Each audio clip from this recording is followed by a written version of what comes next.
বাবা, আজ কত শাক এসেছে বাজার থেকে! কত রকমের শাক বৌমা? হ্যাঁ, আপনি শাক খেতে ভালোবাসেন তো এই জন্য সেই জন্য বাজার থেকে এত শাক আনা হয়। বলো তো কি কি শাক আনা হয়েছে আজকে, দেখাও তো। বেতুয়া, এটা লাল বেতুয়া? লোটে, হ্যাঁ ওটা বেতুয়া শাক। এটা লাল এটা লাল লোটে তো লোটে জানি, শাক। হ্যাঁ। এটা পালং শাক। হ্যাঁ, বেতুয়াকে অনেকে আবার কি একটা শাক বলে ডাকে, বলে গ্রামে? পিং। প্রিং শাক? আমি এটা নতুন নাম মানে শুনছি, প্রিং শাক বলে। আমি জানতাম না, আমরা তো বেতুয়াই বলি। কিন্তু এই শাকের অনেক উপকারিতা। পালং শাক তো জানো তো, সর্বগুণের অধিকারী। পালং শাক কিন্তু চোখের জন্য খুব উপকারী, জানো রামিজ? পালং শাক চোখে যাদের ছানি পড়া, চোখের দুর্বলতা দূর করে।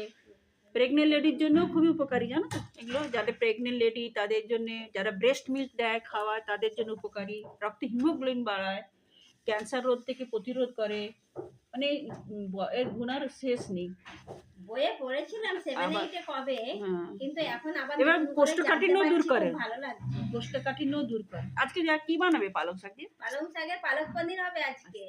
পালক পনির করবে? হ্যাঁ। এটা লাল শাক আছে, লাল শাকের কি করবে, ভাজি লাল করবে? শাক তো ভাজি খেতে হেভি লাগে, পেঁয়াজ আজকে রসুন করবে না? শুকনো আর লঙ্কা দিয়ে। এটা আজকে আর করবে না? কালকে হবে। তাহলে এটাকে পরিষ্কার করে রেখে দিচ্ছে। হুম। হুম। লাল শাক, পালং শাক, বেতুয়া শাক, এই তিনটে শাকের আজকে আমাদের আনা হয়েছে। কিন্তু একদিনই আমরা তিনটে শাক কিন্তু খাবো না, এক একদিন এক একটা খাবো। আজকাল বুঝতেই পাচ্ছেন, বাজারে মানে রোজ কেউ যেতে চায় না। সেই জন্য যখনই যায় একটু বেশি করে আনা হয়। মানে কি বলা যায়, মানে রোগ প্রতিরোধ করার ক্ষমতা আছে। বইটা খাও তো। লাল শাকের লাল শাকের গুণাগুণের শেষ নেই। মানে কি বলবো, ডাক্তাররা বলে সর্ব উত্তম শাক পালং শাক, যেমন তেমনি লাল শাকও তাই। আয়রন আছে প্রচুর লাল শাকে। তারপরে তোমার ভিটামিন সি এর অভাব এটা এটা পূর্ণ করে। চোখের এটাও কিন্তু লাল শাকও না, চোখের দৃষ্টিশক্তি বাড়ে গো বৌমা।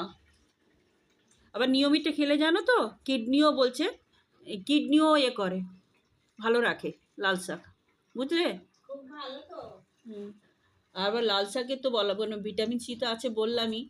আবার শরীরে যে টক্সিন, মানে যেসব দূষিত রক্ত আছে সেগুলোকে পরিষ্কার করে, ক্যান্সার থেকেও প্রতিরোধ করে। খুবই সবাই উপকারী। সবাই খাবেন অবশ্যই। তো তুমি এই এত বড় হাঁড়ি বের করেছো, শাক বেছে বেছে রাখবে? হ্যাঁ, এই তো এত শাক তো কি লাল করবো? শাকটা বেছে রাখো। বাছবো, এটা দেবো। কালকে করো, হ্যাঁ, লাল শাকটা। তাহলে আমাদের কালকে লাল শাক হবে। আচ্ছা, বেতে শাক তো জানো, বেতে শাক কিন্তু এই শীতকালেই পাওয়া যায়। ওই জন্য বলছি, এর তো অনেক উপকারিতা আছে। যখনই কেউ মানে বাজার থেকে বলবে বেতে শাক আনতে বলবে, যখনই কেউ বাজারে যাবে। বেতে শাক আবার না অদ্ভুত জিনিস, এরা উপকারিতা। এটা কাঁচাও খাওয়া যায়, যাদের দাঁতের যন্ত্রণা হয় বলে, বলছে কয়েকটা পাতা চিবিয়ে খাবেন, এর নাকি উপকারিতা আছে। দাঁতের রোগও ভালো হয়।